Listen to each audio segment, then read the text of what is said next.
नमस्कार दोस्तों, कैसे हैं आप। दोस्तों आज हम बात करेंगे मानसिक कष्ट, मानसिक अशांति, मेंटल डिस्टरबेंस। दोस्तों इसमें होम्योपैथिक कौन सी बेहतरीन मेडिसिन है और कौन कौन से सिम्टम में कौन सी लक्षण होगी, कौन सी परिस्थिति होगी, उसमें कौन सी मेडिसिन देंगे जिससे यह ठीक हो जाएगी। दोस्तों इस पर हम विस्तार से चर्चा करेंगे। इससे पहले doctor Keshav Kumar YouTube channel को अगर आप सब्सक्राइब नहीं किए हैं तो पहले सब्सक्राइब कर लें। दोस्तों बेल आइकन दबाना ना भूलें ताकि मैं जो अगला वीडियो डालूँ उसका नोटिफिकेशन सबसे पहले आप तक जाए। दोस्तों अच्छा लगे तो लाइक और शेयर करना भी ना भूलें।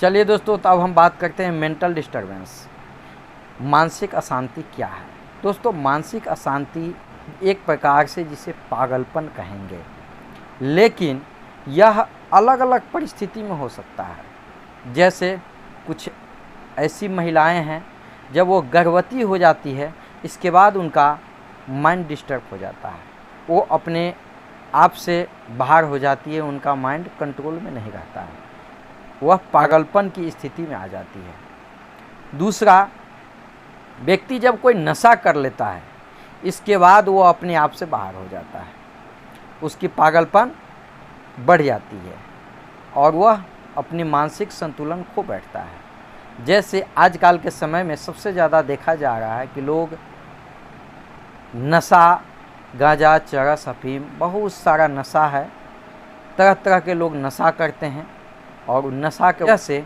व्यक्ति पागलपन का शिकार हो जाता है, जिसे मेंटल अशांति बोलेंगे, मानसिक अशांति बोलेंगे, मेंटल डिस्टरबेंस बोलेंगे।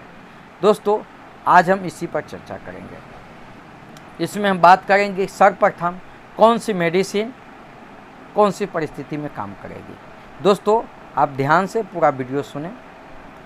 दोस्तों सर्वप्रथम, अगर कोई महिला गर्भवती है और गर्भवती महिला को मृत्यु का भय सताने लगे कि अब मैं मर जाऊंगी, तरह तरह के उन्हें भय पैदा होती है और केवल मृत्यु का भय ही उन्हें घुमा फिरा करके उनके माइंड में आता है और इसी के वजह से उनका चित्त मलान रहता है, वह एकदम उदास रहती है, टेंशन लाइज रहती है कि मैं अब मर जाऊंगी और इसी के वजह से उन्हें नींद भी नहीं आती है, वह बेचैन रहती है।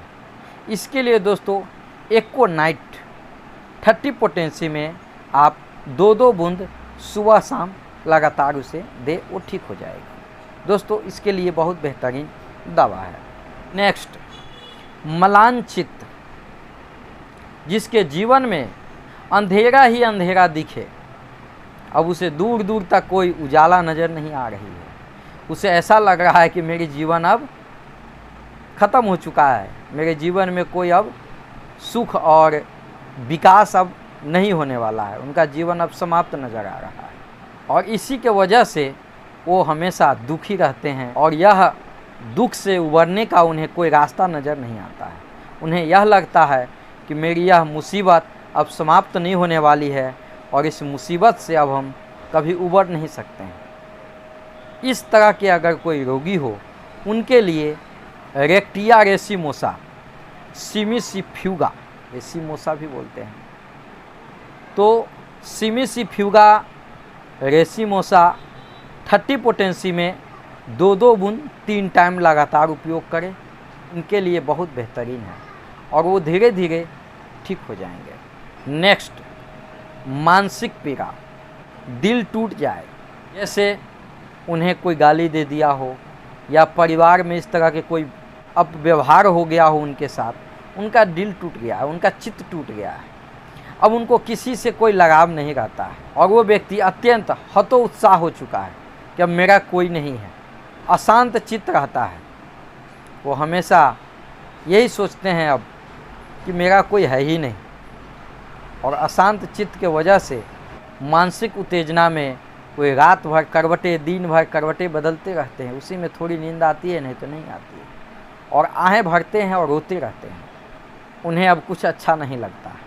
इस तरह के पेशेंट को कैमोमिला 30 पोटेंसी में 2-2 बूंद 3 टाइम उपयोग करें लगातार, वो व्यक्ति फिर से अपने हौसला बुलंद में लौट आएंगे, वो हमेशा के लिए इस मुसीबत से ठीक हो जाएंगे। नेक्स्ट, उपेक्षा वृत्ति, इंडिफरेंस प्रबल हो जाए, पति पुत्र के प्रति भी चित्त उदासीन हो जाए, जिनसे उन्हें प्यार था उन सब से उनके चित्त उदासीन हो जाए, किसी से लगाव नहीं हो, अकेला रहना चाहता हो, चाहे वो स्त्री हो या पुरुष हो, सबके प्रति उदासीन भाव, जो कुछ वह सामान्य तौर पर करती थी उस किसी बात में उन्हें कोई रुचि नहीं रह गई हो, उस कार्य में चित्त न लगे, कोई सहानुभूति प्रदर्शित करे तो रोने लगे और इन सब से एकांत में जाकर बैठना पसंद करे, वहीं पर एकांत में ही रहना भी पसंद करे। माथे पर, नाक पर, गाल की हड्डी पर भूरे रंग के निशान पड़ जाएं, पांव ठंडे और पसीजे हुए रहते हैं, भोजन की गंध से उबकाई आने लगती है, प्रातःकाल जी मतलाता है, पेट में खो पड़ती है जिसमें खाने से आराम पड़ता है, अचार चटनी खट्टी चीज़ें खाने की इच्छा हो और मिठाइयाँ खाने की भी इच्छा हो जाती है, और वही दूध मक्खन घी से चित्त घबराता है। और इन लक्षणों में गर्भवती स्त्रियों के लिए सिपिया बहुत ही बेहतरीन दवा है, बहुत लाभप्रद दवा है। सिपिया 30 पोटेंसी में 2-2 बूंद 3 टाइम उपयोग करें और 200 पोटेंसी में 2-2 बूंद सुबह शाम। दोस्तों नेक्स्ट, फास्फोरस 30। दोस्तों इसमें भी सिपिया के तरह ही लक्षण है, लेकिन सिपिया में सहानुभूति से पेशेंट कष्ट में आ जाता है, रोने लगता है, लेकिन फास्फोरस का जो रोगी होता है वह सहानुभूति चाहता है, उसे सहानुभूति से अच्छा लगता है, उसका कष्ट में आराम होता है। और फास्फोरस का पेशेंट चाहता है कि उसके शरीर को सहलाए, लेकिन सिपिया में ऐसा नहीं है, उससे वो दूर रहता है, वो अपने शरीर में भी किसी को नहीं टच करने देता है। लेकिन फास्फोरस का पेशेंट चाहता है कि उसके शरीर को सहलाए, उसके शरीर को मले, उसे सांत्वना अच्छा लगता है।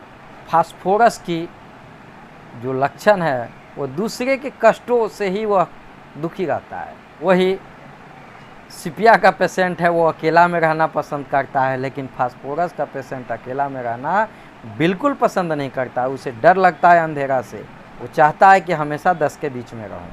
वो अकेला नहीं रहना चाहता है, उसे चोरों का भय रहता है, अंधेरे में भय लगता है, और उसे भूत प्रेत का भय भी बहुत सताता है, और उसे हमेशा यह भय लगता है कि मकान के कोने कोने से उसे कोई झांक रहा है, इसलिए वो अकेला नहीं रहना चाहता है।